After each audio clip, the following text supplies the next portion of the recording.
I'd like to start today's conversation just sort of addressing sort of the shame and stigma that has traditionally been associated with having cosmetic surgery or doing little tweakments to our skin or even having injectables. I think this is going to be a thing of the past. I think this new trend toward being open and honest and forthright about the cosmetic procedures that we've had done is going to be kind of the way it's going to be in the future. I don't think there's really any reason to hide procedures that we've had done unless you feel like protecting your medical history. I think that's perfectly all right. So whether you choose to have a medical aesthetic procedure or tweakment or do Botox or any other type of injectable is just such a very personal decision, and it is a medical decision. Obviously, all these techniques are being done under medical supervision, and there's sort of two sides to the coin, whether you choose to keep this private or whether you choose to share it. I think if a person is a public figure and they are putting themselves forward and promoting the fact that they have a certain aesthetic, not coming forward and sharing sort of what they've had done is a little bit disingenuous. And I feel like since I'm out on YouTube and I'm sharing my skincare and my finds and facts and all the fun that I'm having with skincare and showing you various cosmetic things that I'm learning, I think it's really important for me to be fully upfront and honest, but that doesn't mean that I think everybody should be. I think you need to make that decision for yourself. But I'm making the decision to share it because I want to kind of break down the barriers of having cosmetic procedures. And I feel really fortunate to have found the YouTube community a very accepting community. I kind of want to be that person that's saying, hey, yes, it's okay. Sorry, I bumped the camera. Hey, yes, it's okay that we're having medical aesthetic procedures. If that is building your confidence and you feel more beautiful and confident because that you can portray how you really feel, I think that's important to talk about. Do you have to go out and do any of this? Absolutely not. And I don't want to portray that either. I want to portray that if this is your choice, embrace it, share it if you feel like it, and don't share it if you don't feel like it. I want to be really clear that I'm not embracing that everybody needs to run out and share their cosmetic aesthetic procedures. It is a personal decision. That's your medical, personal, private information that you shouldn't have to share with anybody unless you choose to. But I also am appreciative of the new trend in honesty and openness around more transparency about having cosmetic aesthetic procedures done, especially for someone who's going to be in the public eye. Now, I'm out there. I've decided to be open and honest about my aesthetic procedures and my skincare because I'm here on YouTube. But if I were a private citizen, I'm not sure, I haven't shared with my two best friends, they're gonna know now that I had laser ablative surgery, and I think they never asked, they never mentioned a thing, so I didn't feel obligated to share, but if they had asked, I certainly would have been open and honest about it. So I feel like there's just this sort of comfortable balance about sharing what you have had done to your skin or what you're anticipating having done. But I also think it's really helpful that for those of us who have participated in some cosmetic procedures, that we share it because everyone is so curious about why your skin looks so good, or we're probably even more curious about the ones that don't go so well. But I think it's really important to keep the conversation open and honest, and I want you to feel like this is a platform where you can do that. One of the big reasons I wanted to start a YouTube channel was to share my experience with ablative laser. I had Erbium YAG about fall of 2009, so almost 2 years ago now. I can't believe it. It's been a bit of a time warp, but it's been 2 years. And really the biggest reason I wanted to start my YouTube channel was to share my journey with my laser experience. There wasn't a ton of information out there on ablative laser at the time, and I was having a really hard time sort of finding out about people's experiences. Was mine normal? Was mine abnormal? Of course, I was talking to my doctor, and he was saying everything is great, everything's normal, but I wasn't really able to share that with anyone and find out sort of what other people had gone through. So that was really my big reason for wanting to start my YouTube journey. But I'll have to tell you honestly, the fear of judgment and being accused of vanity and sort of the hardship that I went through my recovery and the unexpected few turns that it took kind of slowed me down in wanting to share my journey. And it really took about another year or another year and a half, to be really honest, to kind of come forth and start my YouTube channel and just jump right into this, right?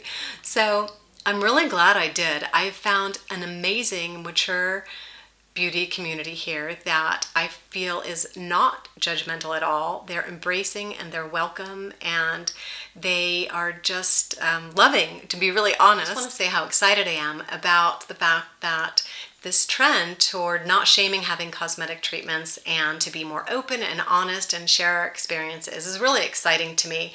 I know one big inspiration for me has been Alice Hart Davis's Instagram and her book that she wrote, The Tweakments Guide.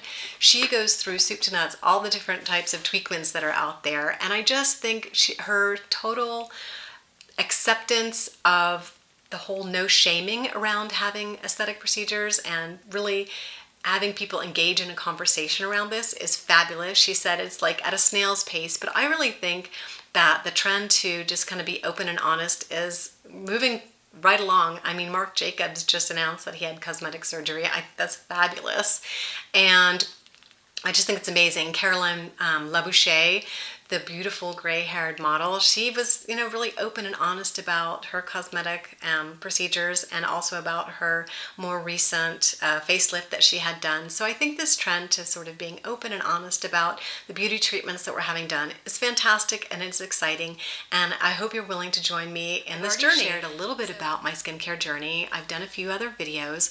So I did a video about my experience with the Tretinoin and my experience using Hydroquinone, and also kind of jumped ahead a little bit to tell you about my microneedling experience. And that kind of ties into my experience with my laser procedure. But let's back up. So just to recap really quickly, in 2016, I got just fed up with my skin and I went to a dermatologist and she got me on a really good skincare regimen and she started me on a little bit of tretinoin, and I had that perioral dermatitis, which was like the worst. So I got my perioral dermatitis cleared up. I started on a little bit of tretinoin. I stuck in a little bit of lash serum so I could have some fluttery eyelashes, and I just was feeling pretty good about myself. And then I kind of went through menopause and cleared through menopause, and I felt like I woke up at 52 and I was like, I do not look like the same person. The wrinkles in my face were much deeper. My skin sort of was starting to fold in on itself and I was getting very deep grooves in my lip lines. I had never smoked a day in my life and I really looked like a smoker. At least that was my perception. That was my self-perception of my beauty and judging myself. But I just couldn't get over it. So I put the 2 years of work into topical treatments and prescription treatments. Like I said, I was clearing up my pigmentation and I was doing some resurfacing with the Retin-A, which was doing a beautiful job. But I sat down with my dermatologist in about 2018 and I said, I really just would love to get rid of these deep wrinkles. I feel they're embarrassing. I feel it makes me look like I've smoked for a year, like it was discolored over the top of my lip, and I was just really unhappy about it. And it was really affecting my sense of self-confidence. I just didn't feel like me anymore.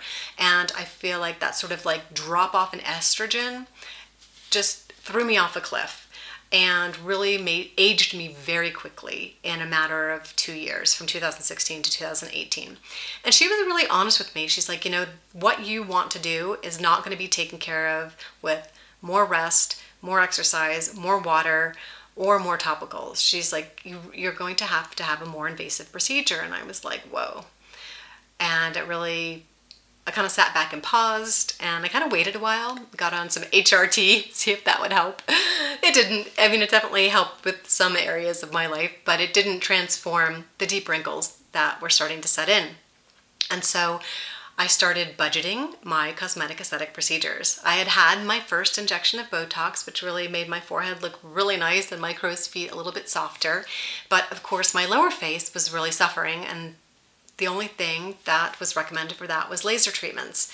And she discussed fractional laser, and she also discussed ablative laser and what the difference was between the two. And fractional laser would have been like between 6 and 8 treatments, she said, to get the resolution that I wanted. And the ablative laser was one treatment. And I thought, gosh, that sounds really appealing. By the time I added up all the fractional laser treatments that she had recommended, I really had almost paid for one serious ablative laser treatment. So I decided to do laser. I went for my consult. I should back up one step. She referred me to a laser specialist. She was not a laser specialist. She just sort of did the initial consult and referred me out. So I sat down with the laser specialist, and he was like, yeah, you're going to have one deep treatment as opposed to multiple surface treatments to really get the results that you want. And so I read what I could find about it, and I decided to do it. I saved up my pennies and I decided to jump in and do it.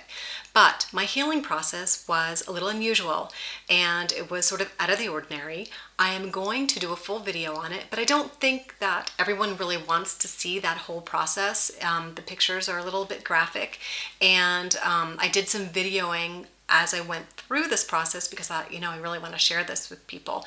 And it's kind of a vlog style on an old camera that I had, but I'm not sure everybody would be interested in that, so I'm going to make a separate video. I'm going to link it down below. Hopefully it's going to be ready by the time I get this up. And then you can intentionally choose to watch that video or not. What I'll do in this video is put a few pictures at the end of this video at probably maybe the day that I go into surgery, 2 weeks out, 4 weeks out, 8 weeks out, maybe, 6 months out, and show you sort of the process of the healing. But the day by day is can be a bit maybe not what people would want to listen to in this particular video, because this is more of a broad discussion about cosmetic aesthetic procedures. So like I said, in my microneedling video, I kind of hinted that I'd had some hypopigmentation demarcation lines left from this Erbium YAG ablative laser treatment. And I've gone to a couple of dermatologists, and they're like, wow, that's really unusual. I'm like, yes, it is. And you should know, all the risks of going into a cosmetic procedure. Not everything turns out the way you want every single time. But I'll be honest, I would not have the smooth textured skin that I have. I would not have the lessening of wrinkles that I had, and the sort of erasure of the deep, deep lines that I had in my lips if I had not undergone this ablative procedure. I could not have exercised my way out of this. I could not, like I said before, I could never have drank enough water to get the results that I did. So in the big picture, am I happy I did it? Yes, I am. In the smaller picture, I am having some residual issues that I'm still dealing with to kind of get the optimum result that I would like. And I'll take you along with that journey with me. I have an appointment in December to address what I can do beyond the microneedling appointments. I have 4 more microneedling appointments and then 1 more consultation to see if there might be another procedure that I can do. But I'll keep you posted on that, no problem at all. And I will keep you, hopefully, in consistent time or in real time, I'll be able to share my cosmetic aesthetic procedure journeys, because like I'm doing now, I'm kind of going backward to catch you up to where I am. So I don't want to be confusing, but anyway, so let's back up to my laser experience. That was in 2019. And then of course we had the pandemic, and I couldn't do the follow-ups. I did my virtual follow-ups, but I couldn't go in to address the hypopigmentation that I had at the time. I had to wait about a year. So that's why I'm addressing it now. And then it's sort of in my real-time videos, as you see my day-to-day or week-to-week videos, you'll see me going through my microneedling appointments. So that's my experience with cosmetic aesthetic procedures so far. I have a few more coming up that I'm going to share with you. So what you can look forward to if you're interested in this topic is I'm going to be sharing my filler. I've had various filler placed, very, very small strategic amounts placed. And I told you before that I do Botox about every 4 to 6 months. I do Botox, and sometimes a little bit more often, but I've kind of backed off to doing it every 4 to 6 months. So I will talk about the filler, I will talk about my ongoing Botox treatments, and I will also talk about some threads that I had placed, what I thought about that. But like I told you, I'm trying to keep this kind of in a chronological order so that you can kind of see the progression of my skin as it changes through my cosmetic procedure. I just love this new trend in beauty where there's just an open, honest conversation about things that we're doing to our skin to make them look more youthful and more beautiful.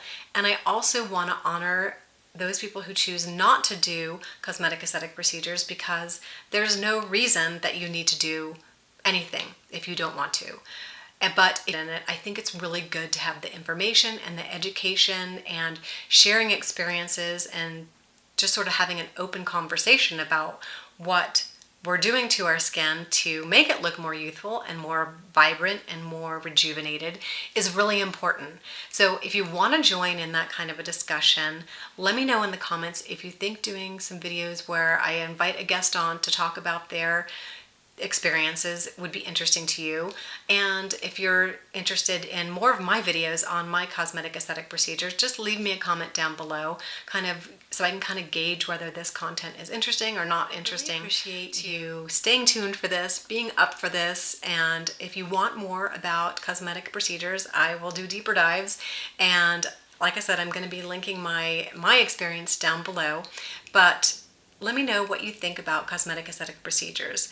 Let me know if you're considering any, or let me know if you're totally against it. I really want to have an open and honest conversation about this, and I hope you'll be willing to share in that journey with me. Thanks everybody. I hope you have a wonderful afternoon. Catch you next week. Bye.